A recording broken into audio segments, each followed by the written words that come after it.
पेहवा के गांव असमानपुर में एक किसान ने ठेके पर लिए हुए 10 एकड़ में लगाई धान को ट्रैक्टर से किया नष्ट। कहा, धान में लगी बीमारी। किसान ने सरकार से मुआवजे की मांग की।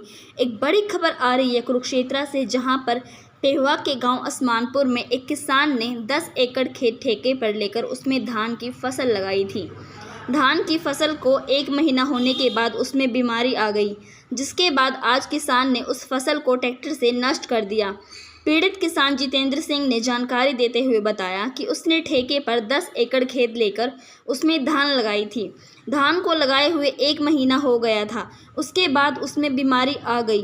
उन्होंने कहा कि सरकार के पास इस बीमारी का कोई इलाज नहीं है, इसलिए उसको मजबूरन यह फसल नष्ट करनी पड़ रही है। उन्होंने कहा कि वह कर्ज के नीचे दब चुका है, इसलिए वह सरकार से मांग करते हैं कि उसको उचित मुआवजा दिया जाए। किसान नेता गुरलाल सिंह ने कहा कि 2022 में भी पहले यह बीमारी धान की फसल में आई थी, लेकिन अब तक सरकार के पास इसका कोई इलाज नहीं है, इसलिए मजबूरन किसान को अपनी फसल को नष्ट करना पड़ रहा है। उन्होंने कहा कि वह सरकार से मांग करते हैं कि किसान को उचित मुआवजा दिया जाए। मेरा नाम जितेंद्र सिंह है। असमानपुर की जमीन ठेके पे ले रखी है। इसको 1 महीने से ऊपर हो गया लगाई को। इसमें वायरस आ गया, ये फीजी वायरस, पता नहीं कुछ ऐसा नाम है, और कोरोना वायरस भी कह सकते हैं।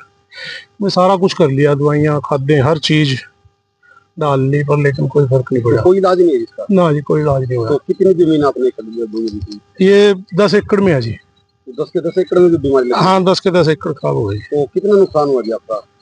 नुकसान तो ला लो भी 80,000 रुपये तो ठेका ही है। 8-7 लाख रुपया तो ठेके का ही हो गया। बाकी जो खर्चा करके एक बार कर लिया, दोबारा फिर कर रहे हैं। तो आप सरकार से क्या मांग करते हैं?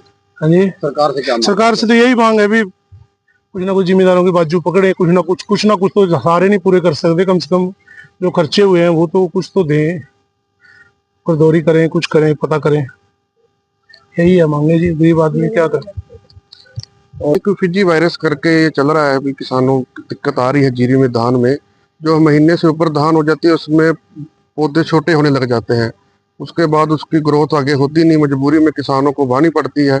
ये ऐसा फिजी वायरस का नाम दिया सरकार ने, ये 2022 में भी आया था पहले। मैं तो सरकार की नाकामी कहूँगा, जो 3 साल से 4 साल से इसका अभी तक उसको कोई हल ही नहीं निकाल पाए। जो 2022 में बहुत नुकसान हुआ था, पूषा वैरायटी में उस टाइम दिक्कत आई थी, इस बार 131 में बहुत दिक्कत आई है। ये किसान है जितेंद्र जी, इन्होंने 10 किले अब अपने 131 के बाए हैं। ये पौध भी अब पता नहीं कहाँ से 3-4 हजार एकड़ के लेके आए हैं।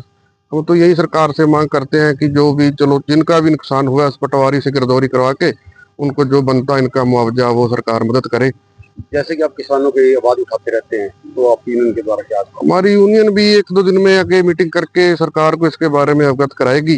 एसडीएम साहब को मिलेंगे और जो भी इनका किसानों को मुआवजा देने की मांग करेंगे।